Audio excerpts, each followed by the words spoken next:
स्वर्ग, नरक या फिर कहे प्रेत लोक। क्या आपको पता है ये लोग कहाँ हैं? जी मुझे तो नहीं पता। सच तो ये है हमने कभी भी इन तीनों लोगों को कभी देखा ही नहीं है और इसकी वजह से इन लोगों के अस्तित्व के ऊपर कई सारे सवाल उठते आए हैं। कुछ लोग इन पर मानते हैं, कुछ लोग नहीं मानते, लेकिन ये बात की बात है। अच्छा आप बताइए, आपके साथ मानिए घटना होती है, आप किसी इंसान से आज मिलते हो और अगले दिन आपको पता चलता है कि वो इंसान पिछले 1 साल पहले ही गुजर चुका है, तो आपको कैसा लगेगा? लौंडे खड़े हो जाएंगे कि नहीं? कभी कभी मैं सोचता हूँ कि कहीं ये लोग हमारे बीच में तो नहीं रहते। चलिए पता करते हैं। शुरू होने जा रहा है आज की कहानी, योगेंद्र नाथ गुप्ता की लिखी हुई कहानी द मेहमान। आज मैं आप लोगों को अपने साथ घटी हुई एक अजीब सी कहानी के बारे में सुनाऊंगा। ये उस वक्त की बात है जब हम लोग अपने एक दोस्त की शादी में जा रहे थे बाराती बनकर। ये शादी चल रही थी दंडीपुर नाम के एक गांव में। अब बारिश का मौसम था। ऐसे वक्त में कोई शादी तय करता है क्या? लेकिन क्या करे, बचपन का दोस्त है, एक साथ बड़े हुए हैं, एक साथ पढ़ाई की है। और सबसे मज़े की बात है कि मेरे दोस्त का घर मेरे घर के बहुत पास ही है। मेरा दोस्त और उसके बड़े भाई दोनों ने खुद आके मुझे इनवाइट किया था। अब जाने से पहले उन लोगों ने हमें बता दिया था वो लोग कैसे जाएंगे। पहले तो डायमंड हार्बर से कुछ दूर जाने के बाद एक बड़ी सी ज़मीन, उसी के किनारे किनारे जाते हुए पहुंच जाएंगे वो लोग महेशपुर नाम के एक गांव में। उसी गांव में थी शादी, मतलब मेरे दोस्त का नया ससुराल। मेरे दोस्त ने कहा था कि जितनी जल्दी हो सके हम लोग निकल जाए, क्योंकि इस शादी का मुहूर्त था रात 12 बजे के बाद। अब उन लोगों ने कह दिया था, उन लोगों ने सारा बंदोबस्त करके रखा है। पहले तो हम लोग उन लोगों के गांव के घर पे जाके रुकेंगे और फिर वहीं से बारात निकलेगी। और साथ में हम लोगों के वहाँ पर रहने की जगह भी तय हो चुकी थी। और पता है हम लोगों के लिए रहने का इंतजाम किसने किया था? खुद लड़की के पिता ने। उन्होंने कह दिया कि वहाँ पर पहुँचने के बाद चिंता की कोई बात नहीं, हमारा रहना खाना सब उनकी जिम्मेदारी। और साथ में हमने ये भी सुना है कि उनकी जबान एकदम पत्थर की लकीर है। वहाँ का हर एक इंसान ये बात अच्छी तरह जानता है। अब जाने से पहले मेरे दोस्त के बड़े भाई ने हमें पूरी तरह से नक्शा दिखा के गए थे कि किस तरफ से जाना है। साथ में उन्होंने ये भी कहा था कि हम चाहे ट्रेन में जाए या फिर बस में जाए, ये हमारी मर्जी है। अब हम सभी दोस्तों ने मिलकर तय किया कि पहले तो हम लोग हमारे दोस्त का जो घर है, मतलब शहर में, पहले हम लोग वहाँ पर एक साथ मीट करेंगे, फिर वहाँ से निकल जाएंगे। लेकिन आपको तो पता ही है, जो लोग पहले प्रस्ताव रखते हैं बाद में सबसे पहले वही मुकर जाते हैं। और साथ में आप लोगों को तो ये भी पता है कि दोस्त कितने हरामी होते हैं। और इस बार भी उन्होंने अपना असली रंग दिखाई दिया। जब हम लोगों का एक साथ मीट करने का प्लान था, उस वक्त ज्यादातर दोस्त ही नहीं आए, सब के सब अपने अपने रास्ते निकल गए। बचे थे सिर्फ हम 5 लोग। इसीलिए हम पांचों ने यात्रा शुरू की। आखिर में हम लोगों ने ट्रेन से जाना ही ठीक समझा, लेकिन उस बार बहुत ही भारी बारिश होने लगी।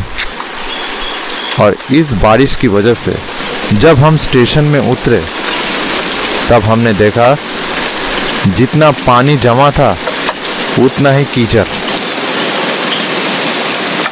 अब हम लोगों की ये हालत देखकर स्टेशन में रुके हुए एक आदमी ने हमसे पूछा, अरे भाई साहब, आप लोगों को कहाँ जाना है? जब उसने सुना कि हमें दंडीपुर जाना है तब उसने कहा, अरे आप लोग जाएंगे कैसे? ये गांव पास नहीं है, बहुत दूर है। वहां पर पहुंचते पहुंचते आपको कम से कम 1 से 1.5 घंटा तो लग ही जाएगा। ये सुनते ही हमारे सर पर जैसे आसमान टूट पड़ा। हमारी हालत देखकर स्टेशन मास्टर को हम पर थोड़ी दया आई। वो बहुत ही अच्छे इंसान थे। स्टेशन के पास में जो क्वार्टर थी वो उन्हीं में रहते थे। उन्होंने कहा, बुरा मत मानिए भाई साहब, मुझे पता है कि शादी में आप लोगों के लिए काफी सारे बंदोबस्त किए गए होंगे। अब मैं तो ज्यादा कुछ नहीं कर सकता। थोड़ा चाय पी लीजिए। ओए हौसला, इधर आ। जी हुजूर। नील पैंट शर्ट पहना हुआ एक आदमी जल्दी से वहां पर हाजिर हुआ। उन्होंने कहा, जल्दी से घर जा और अपने गाय के दूध से एक बढ़िया सा चाय बनाकर हम सबके लिए ला। उस आदमी ने जरा से भी देर नहीं की और जल्द से जल्द हम लोगों के लिए बहुत ही खूबसूरत चाय बनाकर लाई। और उसके बाद बातचीत शुरू हुई। बातचीत में हमने जैसे मास्टर जी के बारे में जाना, उन्होंने भी हम लोगों के बारे में थोड़ी बहुत जानकारी हासिल कर ली, जैसे कि आमतौर पर बातचीत में होती है। लेकिन बारिश तो जैसे कम होने का नाम ही नहीं ले रहा था। और उसके साथ था जोर जोर से बादल की गरजने की आवाज। और इसी वजह से कभी कभी स्टेशन की लाइट भी जल बुझ रही थी। दूर में जो गांव थी, सारे गांव को ऐसा लग रहा था जैसे कि बहुत सारे राक्षस एक साथ झुंड बनाकर खड़े हुए हैं। हमें एक बात अजीब लगी, कोई रोशनी भी नहीं दिख रही।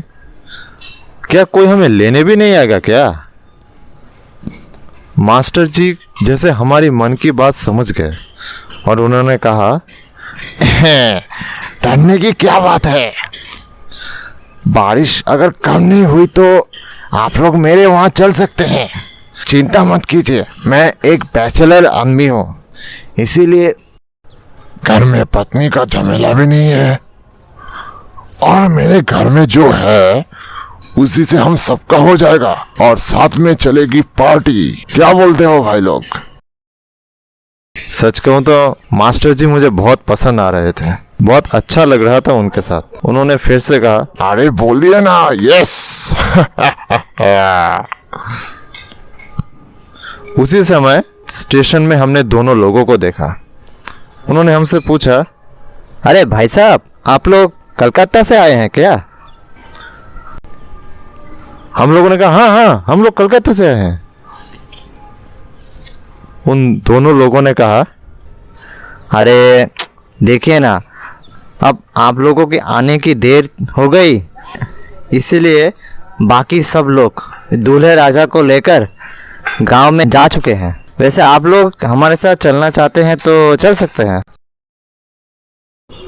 हम लोगों को तो बहुत गुस्सा आ गया। मैंने कहा, अरे ये कैसी खातिरदारी है? हमारे साथ सुनीति बाबू नाम के एक आदमी थे। उन्होंने कहा, चलो अगली ट्रेन से कलकत्ता वापस चले जाते हैं। देखा अरुण ने क्या किया हमारे साथ? हमारे दोस्त का नाम, जिसकी शादी हो रही थी, उसका नाम था अरुण। हमारे एक दोस्त अनिल ने हमसे कहा, देखा भाई, लगता है यहाँ पर ऐसे ही खातिरदारी होती है। सब के सब बीच रास्ते में छोड़ के भाग गए। अब आखिर में तय हुआ कि अब कोई रास्ता तो है नहीं, इसलिए उन्हीं दोनों लोगों के साथ हम लोग चल दिए। स्टेशन से दक्षिण की तरफ हम लोग चलने लगे, क्योंकि उसी तरफ लड़की वालों का घर था। दोनों तरफ से जंगल ही जंगल, और कभी कभार एक आध तालाब भी दिख रहे थे, और साथ में थी मेंढकों की आवाज़ जो लगातार चल रही थी। लेकिन बारिश रुकने का तो जैसा नाम ही नहीं था। हमारे साथ जो दो लोग चल रहे थे उनके हाथों में लाटेन थी। हम लोग किस तरफ जा रहे थे कुछ ठीक से समझ में नहीं आ रहा था। चलते चलते हम लोग जंगलों के बीच में आ गए, जहाँ से दिखना और भी मुश्किल होने लगा। ये कम नहीं था कि अचानक उन दोनों में से एक की लाटेन बुझ गई, और उसी के साथ उस दूसरे आदमी ने कहा, बाबू लोगों के हाथ में तो एक लाटेन भी नहीं है, अब क्या करें। इस हालत में हमें पता चला कि भूतिया जंगल किसे कहते हैं, क्योंकि चारों तरफ का माहौल ही कुछ ऐसा था कि कुछ ऐसी फीलिंग आ रही थी। उन दो लोगों में से एक से मैंने पूछा कि भाई और कितनी दूर जाना पड़ेगा, कहाँ है महेशपुर। उसने कहा, बस आ ही गए बाबूजी। हम सब के सब सच धज कर निकले थे, लेकिन मेरे किसी भी दोस्त के मुंह पर हंसी नहीं थी। मैं समझ रहा था कि उनके अंदर क्या चल रहा है। सब के सब जितनी जल्दी हो सके इस जंगल से बाहर जाना चाहते थे।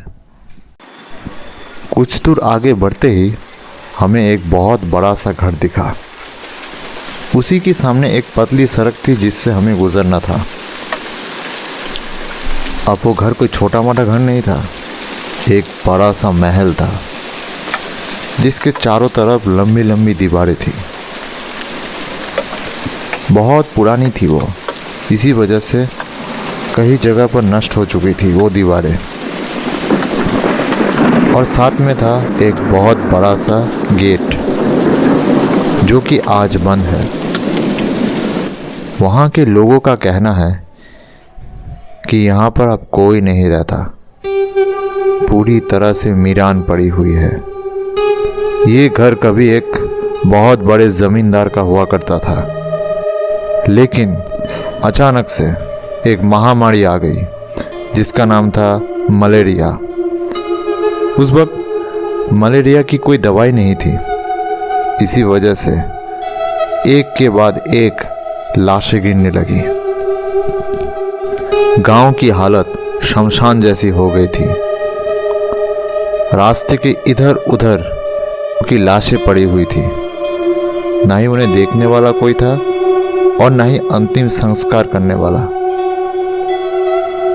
और इसी घटना के बाद इस गांव का नाम भूतों का गांव कहा जाता है। रात तो छोड़िए, दिन के समय भी यहाँ पर कोई भी आने से डरता है, और शाम के बाद उस तरफ कोई जाता भी नहीं और जाने के बारे में सोचता भी नहीं। उसी महल के एक तरफ एक बहुत बड़ा झील था। उस घर के सामने से गुजरते हुए मुझे ऐसा लगने लगा जैसे सैकड़ों मरे हुए लोगों की चीखें आज भी वहां पर गूंज रही हो। मुझे बहुत डर लगने लगा। मैं सोचने लगा कि अगर मुझे पता होता कि ऐसे हालात में मुझे बाराती बन के जाना पड़ेगा तो घंटा मैं यहाँ पर नहीं आता। जब बाराती बनकर आया था तब बहुत खुश था, लेकिन पता नहीं था कि ऐसी हालत हो जाएगी। उस अंधेरी रात में तूफान के बीच चारों तरफ जो पेड़ हिल रहे थे उन्हें देखकर ऐसा लग रहा था जैसे कि उन सभी मरे हुए लोग आज भी अपनी कहानी सबको बताने के लिए छटपटा रहे हैं।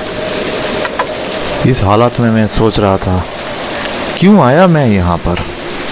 अच्छा ही होता मैं घर पे रुक जाता। कुछ ही समय बाद उस जंगल को पार होते ही हमें आवाज़ें सुनाई देने लगी और वो आवाज़ें थी शहनाइयों की, लोगों की, औरतों की। सुन के पता चल रहा था कि हम लोग पहुंच चुके हैं और शादी का मंडप ज़्यादा दूर नहीं है। बाल बाल बचे, आखिरकार शादी में पहुंच ही गए। पहुंचने के बाद हमने देखा सच में बहुत बड़ा घर था। चारों तरफ बड़ी बड़ी ऊंची ऊंची दीवारें थी। शादी चल रही थी नीचे के एक बड़े से हॉल रूम में और वहां की सजावट, उसकी तो बात ही अलग है। लड़के वाले और बाराती एक जगह पर बैठे हुए थे। इस भयानक बारिश की रात में भी पूरा घर रोशनी से बिल्कुल सजा हुआ था और लोगों से भरा हुआ था। ये देखकर हमारे अंदर का डर एकदम से जैसे खत्म हो गया। एक तरफ कुछ लोग सभी लोगों को खाने के लिए बिठा रहे थे। हमारा दोस्त अरुण हमें देखते ही हमारे पास आया और बहुत खुश हुआ और साथ में थोड़ा अफसोस भी किया कि भाई माफ़ करना, तुम लोगों को छोड़ के आ गया। हमने अपने 2 लोगों को वहाँ पर रख दिया था, मुझे पता था तुम लोग ज़रूर आओगे। अरुण के जो बड़े भाई थे उनको लड़की वालों की तरफ से एक ने कहा, अरुण बाबू ने बताया था हमें उनके दोस्तों के आने के बारे में। रात काफ़ी हो चुकी है और इतनी भारी बारिश में आप लोग घर वापस जा भी नहीं पाएंगे। इसीलिए हमारे घर की दूसरी तरफ गांव की जो ज़मींदार है उनका एक घर है, उसी को साफ सुथरा करके आप लोगों के लिए रहने का बढ़िया बंदोबस्त किया है। उम्मीद करते हैं आप लोगों को कोई तकलीफ नहीं होगी। आप लोगों के खाने पीने का बंदोबस्त भी वहाँ पर करके रखा है। वैसे उस वक्त रात ज़्यादा हुई थी नहीं, सिर्फ 11 बजे थे। अरुण के बड़े भाई ने अरुण को ये बात बताई और तभी उसने कहा, ऑलराइट भैया, ये सबके सब भीगे हुए हैं, इन लोगों के लिए सूखे कपड़ों का बंदोबस्त कर दीजिए। इसके बाद हम लोग उसी आदमी के साथ उस घर पर चले गए। ज़्यादा दूर नहीं था, बिल्कुल रास्ते के उस पार ही था। देख के पता चल रहा था कि ये घर एक वक्त बहुत सुंदर था और सजा हुआ था। उस घर के एक बड़े से कमरे में हमारे रहने का बंदोबस्त हुआ था। बढ़िया बिस्तर था और साथ में एकदम साफ सुथरा, और एक बत्ती भी जल रही थी घर में उस तूफान के बीच भी। मैंने देखा उसी कमरे के दीवारों में बहुत पुरानी राजा और रानियों तस्वीरें थी। उनमें से थी रानी विक्टोरिया से लेकर प्रिंस वेल्स और सम्राट एडवर्ड, और सिर्फ वही नहीं, रवि वर्मा की मोहिनी, दुर्वासा और मेनका, और साथ में वामापदो मुखोपाध्याय की नायाब पेंटिंग, अभिमन्यु और उत्तरा की चित्रकथा, ये सब कुछ था वहाँ पर। हमने ये भी देखा कि बाथरूम में सब कुछ सजाया हुआ था, साबुन, तेल, ये सब देखकर हमने और देर नहीं की। हमने फटाफट नहा लिया और साथ में देखा कि हमारे पहनने के लिए सूखे कपड़ों का भी बंदोबस्त हो चुका था। जल्द से जल्द कपड़े बदले और उसके बाद चाय पीने के बाद थोड़ा सा अच्छा महसूस होने लगा। तभी वो आदमी हमारे पास आया, जो आदमी हमें स्टेशन से यहाँ तक लाया है। उसी ने कहा कि हम लोग वहाँ पर जाकर खाना खाने की कोशिश करें तो बहुत तकलीफ़ होगी, क्योंकि अभी भी बहुत लोग बाकी हैं। इसीलिए हम लोगों का खाने पीने का बंदोबस्त पूरी तरह से यहीं पर किया गया है, हमें और कहीं पर जाने की ज़रूरत नहीं। हम लोग बहुत थक गए थे। इसी वजह से ये प्रस्ताव सुनते ही हम लोग बहुत खुश हो गए। इसी बीच हमारे 3 दोस्त बात करते करते सो गए थे। सच कहूँ तो मुझे भी नींद आ रही थी। उस वक्त रात के 2 बज रहे थे। मैंने सुना कि कोई हमें बुला रहा है। अरे बाबूजी उठिए, उठिए बाबूजी। हमने देखा ये तो वही आदमी है, स्टेशन वाला। उसने कहा, बाबूजी उठिए, खाना तैयार है। हम लोग नींद से उठकर पास ही के कमरे में गए। हमने देखा कि वहाँ के जो नौकर चाकर थे उन लोगों ने हमारे लिए खाने का बंदोबस्त कर दिया था। और साथ में ये भी देखा कि एक सुंदर सा कारपेट भी बिछा हुआ था और सामने था तरह तरह के खाने का सामान। हम लोग खाने के लिए बैठे ही थे और तभी चारों तरफ अंधेरा छा गया। हमें पता चला पावर कट। अब क्या करें, सामने इतने सारे खाने थे लेकिन फिर भी अंधेरे में चुपचाप बैठे रहना पड़ा। तभी हमने सुना कोई हमसे कह रहा है, जल्दी से खा लो।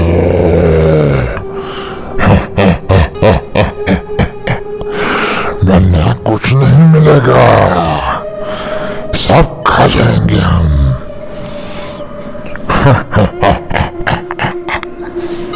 और तभी फिर से रोशनी आ गई।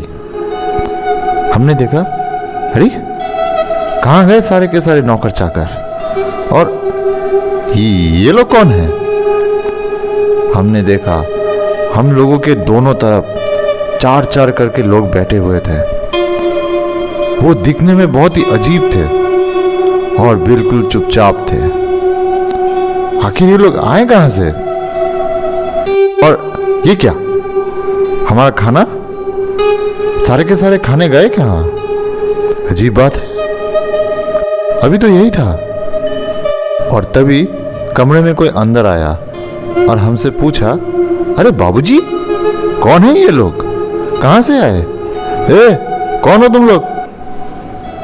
उसके बदले में जवाब आया, तुझे पता नहीं हम लोग कौन है? हम इसी घर में रहते हैं।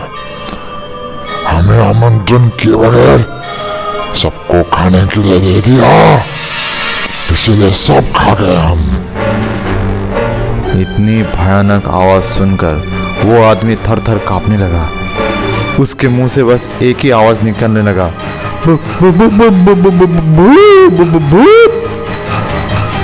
अब हम लोगों की हालत भी बिल्कुल वैसी ही हो गई थी। नहीं बैठ सकते थे और न ही भाग सकते थे।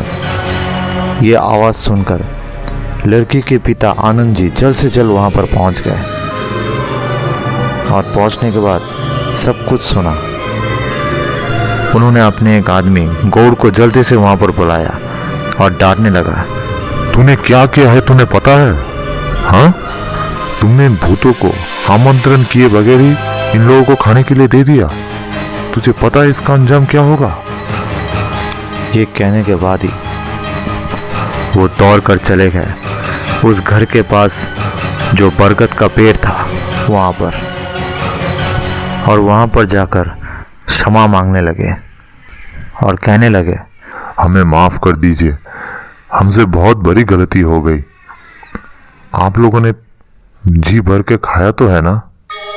इस बात के बदले जवाब आया,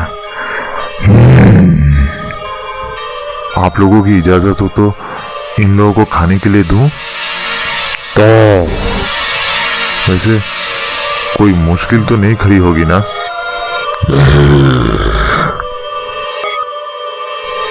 ये सब कुछ होने के बाद आनंद जी हमारे पास आए और आने के बाद उन्होंने हमसे कहा कि इस दुनिया में ऐसी बहुत सारी घटनाएं होती है जो हमारे समझ से परे हैं। ये जो प्रेतात्माएं हैं ये कभी हमारी तरह इंसान थे, लेकिन जमींदार के अत्याचार की वजह से इन लोगों को अपनी जान देनी पड़ी। आज भले जमींदार नहीं है लेकिन आज भी कोई इस घर में नहीं आता। ये जो प्रेतात्माएं हैं ये कभी किसी को नुकसान नहीं पहुंचाते। ये कहने के बाद उन्होंने अपने 2 आदमी नीलू और दुलू को बुलाया और बुलाने के बाद कहा कि बाबूजी को जल्दी से मेरे घर में ले जा। आज ये लोग वहीं पर खाना पीना करेंगे। डरिए मत बाबूजी, कुछ नहीं होगा। कुछ हो या ना हो, लेकिन हमें झटका तो बहुत जोर का लगा था। इसीलिए हम लोग अगले दिन और ज़्यादा देर तक वहाँ नहीं रुके, जल्द से जल्द कलकत्ता में वापस आ गए। वैसे आने से पहले आनंद जी ने हमें वो जमींदार का घर अच्छी तरह से दिखाया था।